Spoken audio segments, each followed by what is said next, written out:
as the New York Yankees, for the 16th year in a row, have their season end short of the, albeit lofty, expectations that that franchise has. Patience ran out a while ago, so what is next for the New York Yankees? Let's try to figure it out and be as nice to them as possible.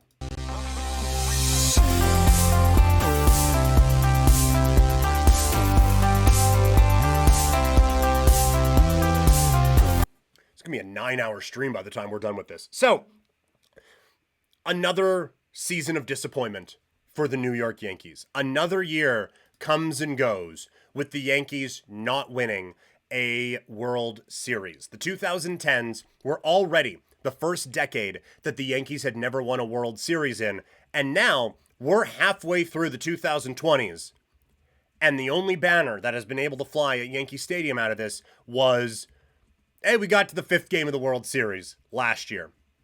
So where has it gone wrong? Where do the Yankees go from here? Well, first, I do think you have to acknowledge the massive disappointment that was last night and this series for New York. Again, coming at this from a Blue Jays fan standpoint, if you had told me going into the game last night that Schlittler would have pitched into the 7th inning and he would have allowed 2 runs, I would have been making my plans for Friday night and Game 5 because of a bullpen game. I didn't know if Toronto was going to be able to do it. But just, it all comes down to the fundamentals, again, for the New York Yankees. The one that's going to get the most attention is Chisholm with one of the best kicks from a New York-related player, football or otherwise, this year. But he bobbles the one at second base. It's a double play that could get them out of the inning. Instead, it continues, and the Blue Jays are allowed to deliver that final dagger, the Luke Skywalker shot that blows up the evil empire for this season. But it wasn't just that. They had Hoffman on the ropes in the 8th inning. He had just had a walk, and then Austin Wells comes up with the bases loaded in a 4-run ball game and his first pitch swinging. And I don't care if Jeff Hoffman went, hey, my shoulder's done, but we don't have anyone ready, so I'm going to just lob this baseball in like it is Rookie of the Year, and it floats down in there. You are taking until a ball or until a strike is thrown. That rule number 1 with the bases loaded and you're the number 9 hitter or whatever. You're a bottom of the order hitter and you're doing that. Can't do that. And the Yankees, they are able to get away with can't do that because you have the second best player in the world hanging out in right field, and he was awesome. His OPS was better than the next couple Yankees combined. His batting average was better than the next couple Yankees combined. I had said coming into this series that one of the reasons I wasn't taking the Yankees as seriously as others is because the only guy who really scared me doesn't scare me in the playoffs. And then he did. He turned out an amazing postseason performance, but he was just one of 9. And everyone else they're just chasing so many pitches. I thought they bailed Yasavage out in a few moments in the game where he was otherwise dominant. They bailed Gausman out with the Judge chasing that pitch low and away. They bailed the Blue Jays out a few times. And it took the Blue Jays having a Yankee-esque performance to let New York back into a game. Otherwise, it's an absolute bludgeoning of a sweep. And we're having a really big conversation about where the Yankees are at going into the 2026 season. So, again, it's the old issues. And they had said after the World Series where they fumbled it away, we're never going to let that happen again. That's not going to be us. Well, it was. It was those issues in the regular season that allowed the Blue Jays to catch you. It was those issues in the postseason that allowed the Blue Jays to pass you. And ultimately, it was those issues in the postseason that allowed the Blue Jays to finish you. And I don't get how you don't fix that. I understand not wanting to put all of it on Aaron Boone. You have to put some. Now, some of it you have to put on the players. It shouldn't be up to Aaron Boone to get Jazz Chisholm to field a ball up the middle at second base. You shouldn't have to bring out the old fungo bat and do the hits up the middle to practice that in October. We should have that down by then. And seeing some people online saying, oh, people just don't realize how difficult a play that is. Look, I am recognizing that is a difficult play. That ball was hit hard up the middle. But you know who makes that? Ernie Clement. You know who makes that? Jimenez. Bo Bichette. Well, most of the time Bo Bichette. Anyone else? Rattle them off throughout the playoffs. The Brewers are making that play. Cubs are making that play. Dodgers are making that play. Those are the ones you can't let get away, where it's tough, but you still have to do it. Yes, hit very hard. People have been hitting baseballs hard for a really long time in this sport. A lot of times, they go right at a dude, and you still have to make that catch. So, I would forgive Jazz for not turning a double play on that because of how hard that was hit. But he is still recognizing that ball is scorching to me. Better just try to shovel it. And he's trying to make the double play before catching a really hard hit ball. That's the fundamental. Like, yes, I, as a 6'4", 250 some odd pound, 35-year-old, would have a difficult time getting my ass over in front of that ball. A, not my job. B, he is still doing that in a way that isn't what he is supposed to do. Mission number one is catch the ball. It shouldn't just be nice flowing whatever into second base. Catch it. If you don't get the double play, fine. Just get one. And it's those sorts of things all season long. And this era of Yankee baseball that have really come back to get them. And it should be on the players a little bit, but it's also on the coach as well. And the other thing with this is the strategy of the Yankees. I saw a lot of people being like, oh, see what they're doing at the start of the game when they did the lefty-righty, lefty-righty, lefty-righty thing all throughout the lineup. So you didn't have a spot where you could just lock someone in. And at first I was like, oh, I hate that they did that. But then I was like, well, when you're piecing it together, like these guys, this isn't 2005. You don't have a loogie in your bullpen, left-handed one-out guy. Because you can't. You have to get three. There are rules now that they have to come in and face three guys. So you can go left, right, left, right, left, right. That's fine. But when the left comes up, that means the next one is right, left. So I'm bringing in a lefty, and he'll have to deal with one righty. I'll pitch around him. That's fine. And then I get the matchup again. Also, when you go left, right, left, right, left, right, you end with left, and then you begin with left again. So if you really wanted to get wild and crazy with one of your left-handed pitchers, of which the Blue Jays had a few, you could go with the number 7 hitter who's a lefty, somehow try to manage your way around the number 8 hitter on a lineup anyway, being a right-handed, and then you got the platoon advantage with 9 and with 1. So yes, like this was a tricky way to make it so the Blue Jays couldn't just immediately look and section things off. But when you think about it for a second and you realize these guys have to face 3 dudes anyway, you are really setting it up in a way that allows them to have the platoon advantage that they want. And like with the lefty things, that's fine. So like when you're mapping it all out, we just said you go lefty at 7, righty at 8, but then lefty 9, lefty 1. So you put a lefty in for those, and then, well, we're obviously bringing a righty in to face Judge, and then the lefty after him is Bellinger, who has reverse splits anyway. So it's not like it was this, oh my God, and then we have to deal with Barry Bonds, who just kills left-handed pitching, or just kills right-handed pitching, and we're losing the platoon thing there. It would have been bordering on malpractice to try to bring in a lefty as the specialist to face that dude anyway. So you could still kind of map it out based on who was in there instead of this trickeration of left, right, left, right. Like it looked very like, oh, 3D chess here from Aaron Boone. But then when you think about it for a second, you realize it still stacks up pretty good for the Blue Jays to be able to section off what 3 or 4 or 5 they want each pitcher to deal with and be able to focus on just bringing your leverage guys in to face Judge, to face Bellinger and Stanton, and then be able to go with it that way. I think it is a lot of the Yankee thing right now, right? Where it's a lot of smoke and mirrors. It's, it's the Yankee mystique, so we are obviously just better than everybody. I don't know, you got the best player in the American League, and then some guys who will do enough to get you to this point. But it's the other stuff that you kind of need to do to get the rest of the way. It is that just as a whole season now. And I don't know if there is a way that you can look at this from a Yankee perspective as anything other than a failure of a season, because they had an 8-game lead in the division, and it was the same problems that haunted them again and again and again.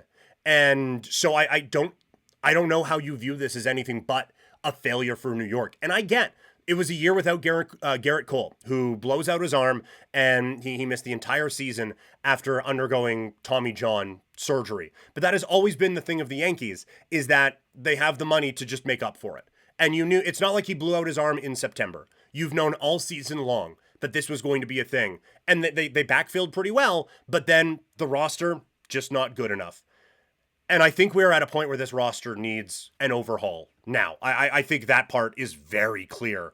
And I'll explain why in a second. But first, I do want to ask, if you are watching me ranting and raving about the Yankees, hit that share button. It's right there. Like, your mouse has to be close to it. Unless you got a massive monitor with 8 other things going on. The share button, it's a couple inches at least. Just go over, hit that share button, send this to a few people that you want to talk shit with about the Yankees, and we can keep this conversation going. And it helps out Couch Potato Diary as well. But when you look at the problems the Yankees have had for a long time, this next phrase I'm going to say hurts my soul to utter. A-Rod's right. Like, you have too many guys that you would want to be your DH. You have a catcher situation that doesn't benefit you in any way. And you are having to decide between a pretty good power hitter or a pretty good veteran hitter in your lineup, because you have bundled up first base because, well, he's a big name and we needed to go get him.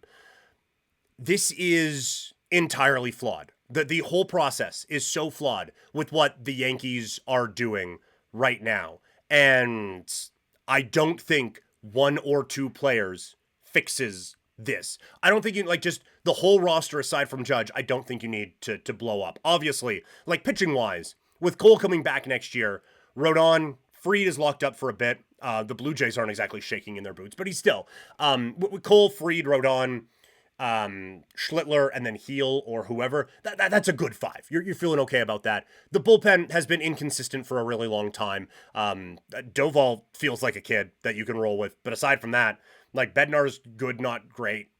Williams fell apart there at the end. There are things that they could address there, but then in the lineup, you go around and there's a lot that you could say, yeah, we could fix that. No, we could fix that. No, let's fix that. Oh, let's fix that. There isn't a whole lot that feels locked in for the Yankees for the upcoming season. And now they have been good about going out and trying to address that. And I said at the deadline, I wish we had a front office that operated like that, because New York went out and got the best players they possibly could to fix the bullpen issues that they were having. Didn't help, but they got the best bullpen pitchers that they could get to try to fix the issues that they were having. And then they made some trades to bring in Caballero to help out defensively, be a little bit more sturdy in the lineup, and we barely saw him against the Blue Jays. As a Blue Jays fan, I will tell you, I would have felt a little bit more concerned when he came into the game, rather than Volpe doing the Volpe thing. And that experiment feels like it's done. I get that you don't want it to be like Glaber, where he left and immediately turned into an all-star, but, like, it's just that the fan base is so over it with him. He obviously has something going on up top. I still think there's a pretty good player in there. Maybe not what we thought he was going to be, but I still think that you get him out of that situation, and he's going to be a pretty good player for a really long time. But it's just that they are in a tough spot. The other thing that I think is interesting is, what do you do with Stanton? Because he will have some ups and some downs, and he can still hit a baseball that looks like it's going to take out a plane. Those are fewer and farther between. And we just talked about it. You have some players on this team that it would be better if you could have them as the DH. And so to be kind of locked in when Judge and Stanton are healthy, with Stanton having to be the designated hitter, it limits what you can do. And then the reason you do all of that is because in the playoffs, he's a monster. And he wasn't. Still terrified me every time he came to the plate, but he wasn't. He wasn't that anymore. So what do you do in that situation? There's so many different ways that the Yankees, I think, have to address things going forward. Tall John, the lefty-righty-lefty lineup doesn't hold up so well when the other team is changing pitchers every 3 to 5 batters. Exactly. Like, you're gearing up for that anyway. It would have been better if they would have gone like lefty, righty, righty, lefty, and just spaced it out enough that the Jays had to. And I get, if you want to get 5 lefties in, then I guess this is the way you go. But if you have to make your decision with which righties is my left-handed guy going to have to face, I don't know. And then, like, okay, so the Jays have to face with their lefties 1 or 2 righties. Well, Lauer's a starter. He has to deal with that. Fluharty has just striking everybody out. He has to deal with that. Like, it was overthinking and just trying to be tricky and trying to be a step too cute. Tall John also saying A-Rod's baseball IQ is superstar level, and his Hall of Fame career aside, he knows the game on the strategy side. That is the thing, and that has always been the thing with A-Rod. Like, just remarkably unlikable. And even when you see on the broadcast, and he's like, well, tell me this, Poppy, and all of that, like, all of it feels rehearsed. None of it feels genuine. I've spent my life watching this dude. Like, he came, Calgary Cannon, shout out. But he comes up to the Mariners in 95? So I was 5, and I've been watching baseball since. I've watched this guy for 90% of my life, and I feel like I have seen the genuine Alex Rodriguez for 35 seconds of that, probably, in my entire life. But there is no denying he's a really smart player. And that was always the frustration with the steroid stuff and all of that, is that he had the physical gifts. He had the mental acumen. He has always been really, really smart. And just like, he seems like, for the personal blunders that he makes every now and then, he seems like a pretty smart dude in general, right? Like, he was on Shark Tank, and has done well for himself even post-playing career, which gets you a bit of a head start, but still, seems like a smart dude. And calling out the Yankees, I thought was justified, because of the situation that they are in. I don't think you can look at anything that the Yankees have going and say, okay, set, that's great.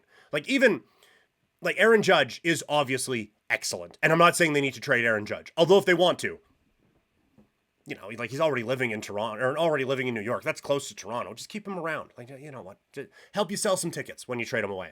We'll take him. But even with Judge, he is a player who is a monster of a human being, which is quite beneficial when you're trying to do sportsy things. But those tend to fall apart a little bit quicker than everybody else. And he is already someone who has had some injury issues. So that the window of him being able to just drag y'all to playoff games and playoff wins, that window is closing because of how humans work. So you have that is kind of in the back of your mind there. Like Rice, I feel like they got a something with him. Everything else, like McMahon, them trading for McMahon just bugged me. But I didn't feel overly threatened when he came to the plate, although he hits the home run. I loved it, I will say, when they pulled him for Rosario and the Blue Jays were able to mash at third base and not worry about a vacuum over there, sucking everything up. Starting pitching, like we said, they're okay at that, but there's a lot lineup-wise that you can do. And it's everywhere. And again, wife, asking, like, where did the Yankees' problems go? Because they were the dynasty for a long time. And it's not like they've stopped spending money. They still spend a lot. They don't spend as much more than everybody as they used to. They're middle of the pack for high spenders in Major League Baseball. But they still spend enough that you should be able to have won a championship by now. Again, says the guy who cheers for the team that has been consistently top 10 in spending in the last little while and are now celebrating their first playoff win in 9 years. So I understand glass houses and whatnot, but still, it's the Yankees. They hold themselves to a different standard. And right now, I don't think that standard is being met at any level of the organization. The roster is simply not good enough. There is no question about that. Aaron Judge, again, dragging this team to where they are getting to. And they get some contributions everywhere and enough to do that. But the roster is just not good enough to get to that championship level that New York expects of them. So the roster isn't good. The roster building isn't good. And the coaching's not good enough. We talked about, I don't think it's all on Aaron Boone, but we've talked about it. There are fundamental things that are getting missed. There are base running things that are getting missed. And there are lineup decisions that are Like anytime it is a razor thin decision of what to do, it felt like the wrong one was being made. And then the last thing, I don't think their analytics department is very good. And I understand like the analytics versus eye test group is going to be a war that wages on well beyond my time on this planet. It is weird how the Yankees deploy them, really. And I look at, again, the team on the other side, who is everything right now that the Yankees are not, where it is a complete team. It is a refined approach at the plate. It is, with the obvious exception of Game 3, a strong sense of the fundamentals and aggressive base running and putting the pressure on the other team. That was another part of it. Forgot to talk about this before, but I'm rambling. We're having a day today. The Blue Jays looked at the Yankees and said, I don't believe you can make these plays. And so you watch how they're running the bases, and the Jays were willing to bet on most occasions that from the outfielder getting the ball to hitting the cutoff guy to throwing to the appropriate base and getting the tag, the Blue Jays were willing to play the 3 or 4 game parlay that, or bet against, I guess, the 3 or 4 game parlay that one of those wasn't going to hit. That something in there was going to screw up. And a lot of times it was. Either Judge didn't have the arm out and right to get the ball to the cutoff guy, or the cutoff guy's throw goes to the wrong base and Davis Schneider is able to score. Or the throw to the base is a little bit off, or the tag's a little bit off. Somewhere in there, that group was going to screw something up and allow the Blue Jays to get an extra base or allow them to get an extra run. And all of that throughout the Yankees was a problem. And so again, that comes down to roster construction and it comes down to coaching. But a lot of it also, and how this team is run, comes down to analytics. Because Aaron Boone, he gets a lot of the flack, and he should. He is the figurehead for a bigger thing. And it is obvious that he is not the one making 100% of the decisions. So much of it, look, analytics deserve to, or should be a part of all the discussions and everything like that. But what can't happen is making the decisions before the game on certain things, right? And this is where the Blue Jays' growth, again, looking at how the team across the way that was able to celebrate and Vladdy was able to dance around saying he was the king of New York last night. One of the reasons they were able to do that is they were able to be flexible with analytics. You look at Ross Atkins and tell me that's not a guy who's looking at the analytics before all these games, right? Like this has been, for a while, a very analytically minded Blue Jays baseball team. I'm an analytics dude, but there's a time and a place for it. And the Blue Jays have been able to get 10% more out of their guys by ignoring some of the analytics and just working with what works, right? There is not an analytic alive or around, because analytics don't live. That was a weird saying. But there isn't an analytic that exists that tells you that bunting the amount of times the Blue Jays did this season makes any sense at all. Stats people will rip their hair out. But when you see how the Blue Jays are constructed, that's how you got to do it. When you look at pitcher utilization, the Blue Jays, remember, against Minnesota, against Seattle too, Gosman gets pulled in the 8-1 game, and the bullpen falls apart with some help. The game against Minnesota, Barrios is dealing. Well, got to pull him because we made the decision before the game. We looked at all the lineups and we thought Kikuchi faces those guys well, so that's what we have to do. And it was this rigidness of sticking to everything that you had to do. And when you look at the Yankees and how the analytics tell them to do all of these things and then they don't allow themselves to adapt off of it,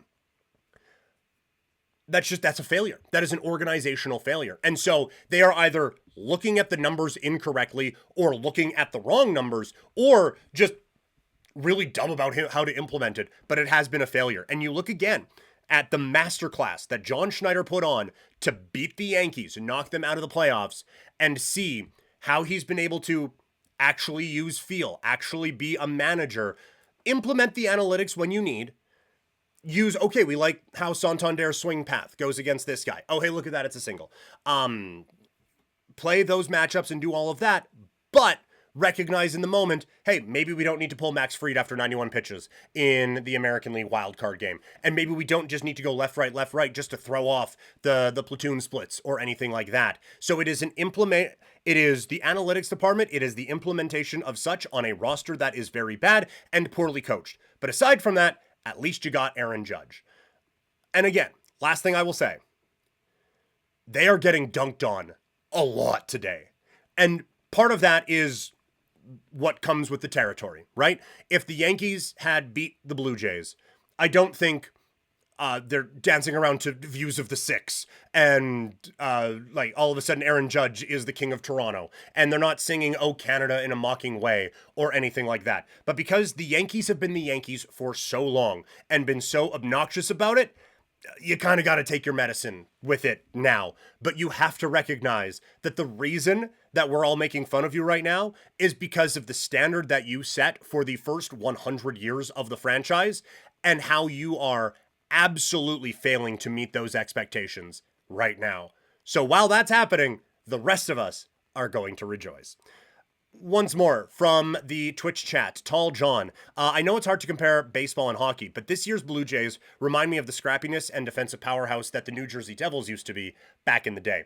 There is something to that. Absolutely, Tall John. I would say the Blue Jays are a billion times more watchable than those Devils trap teams and all of that. But you're right. Like, it is recognizing what you have on your roster, recognizing what you don't, and putting everyone in the best situation that they can to be able to succeed. You look at those Devils teams, like, well, we have maybe a goal scorer, we have some pretty good defensemen, and we have one of the best goalies that's ever lived.